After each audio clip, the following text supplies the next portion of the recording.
Hello everyone, আসসালামু আলাইকুম। সবাই কেমন আছেন? আমার নতুন একটি ভিডিওতে আপনাদের সবাইকে স্বাগতম। মেট্রো রেল দিয়ে বলুন তো আমরা কোথায় যাচ্ছি?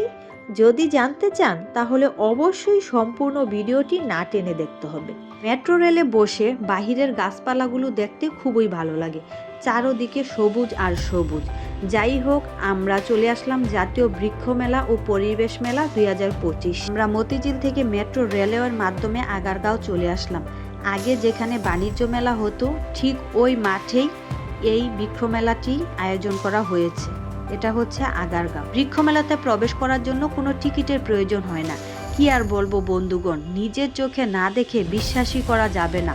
মাশাআল্লাহ, এত সুন্দর আম ধরে আছে। কি আর বলবো গাইজ, এত সুন্দর আম দেখে লোভ সামলানো দেয়, কিন্তু কিছু করার নাই। এখানে হাত দেওয়াও নিষেধ, খাওয়াও নিষেধ। এগুলো শুধু বিক্রির জন্য। গাইজ, আপনারা যদি পারেন অবশ্যই এই মেলাতে ঘুরে যাবেন। কি গাছ নেই এই মেলাতে, সব ধরনের গাছ রয়েছে। গাছপালা আমাদের পরিবেশের একটি গুরুত্বপূর্ণ অংশ এবং আমাদের জীবনের জন্য অপরিহার্য। গাছপালা আমাদের অক্সিজেন সরবরাহ করে, কার্বন ডাই অক্সাইড শোষণ করে এবং পরিবেশের ভারসাম্য বজায় রাখতে যথেষ্ট সাহায্য করে। এছাড়াও গাছপালা আমাদের ফল, ফুল, কাঠ এবং অন্যান্য প্রয়োজনীয় উপাদান সরবরাহ করে। এছাড়াও গাছপালা আমাদের বাসস্থান, ছায়া এবং সৌন্দর্য প্রদান করে। আপনারা যারা গাছপ্রেমী আছেন অবশ্যই এই মেলা থেকে ঘুরে যাবেন। আশা করি আপনাদের অনেক বেশি ভালো লাগবে। এত কিছু তো আর বলা সম্ভব না, তাই আমার সাথেই সম্পূর্ণ ভিডিওটি দেখতে থাকুন।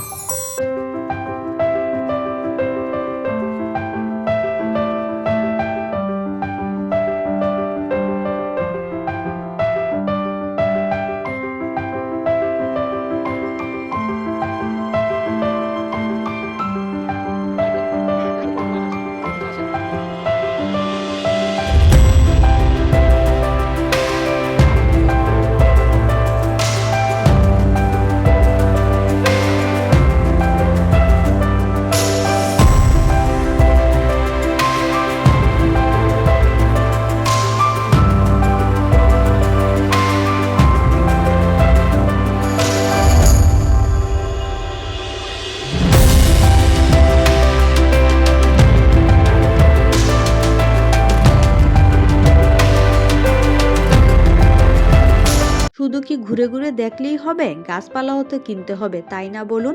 তাই তো এখানে আমি একটি লেমন গ্রাস আর একটি পাতাবাহার গাছ নিয়েছি। কি আর বলবো গাইজ, এত সুন্দর ভিউ দেখলেই মনটা ভালো হয়ে যায়। দেখা যায় শহরের বাচ্চারা সারাক্ষণ ঘরে থাকে, তাদের পড়ালেখা নিয়ে ব্যস্ত থাকে। তারা তেমন গ্রামেও যায় না, আর গাছপালাও তেমন চিনেও না, দেখেও না। তাই ভাবলাম আমার ছেলেকে নিয়ে বৃক্ষ মেলাতে আসি, আর আশাটাও সার্থক হয়েছে। আমার ছেলে মাশাআল্লাহ অনেক বেশি এনজয় করেছে, অনেক বেশি খুশি হয়েছে। তার খুশি তো আমরাও অনেক বেশি খুশি, কিন্তু একটু হাঁটাহাঁটি করতে হয়। হাঁটাহাঁটি করে আমার ছেলে একটু টায়ার্ড হয়ে গেছে, তাই ভাবলাম সন্ধ্যার একটু আমরা হালকা পাতলা নাস্তা করি। এখানে অনেক ধরনের খাবার রয়েছে, যার যার পছন্দ মতো টাকা দিয়ে কিনে খেতে পারবেন। আর আমি আর আমার ছেলে একটু বসলাম, আমরা কিছু সন্ধ্যার নাস্তা অর্ডার করে খেয়ে নিলাম। সন্ধ্যার নাস্তা করে আমরা একটু হাঁটাহাঁটি করছিলাম। মাশাআল্লাহ, সুন্দর দৃশ্য। ভিডিওটি কেমন লাগলো অবশ্যই কমেন্ট করে জানাবেন। সবাই ভালো থাকবেন, দেখা হবে অন্য ভিডিওতে। আল্লাহ হাফেজ।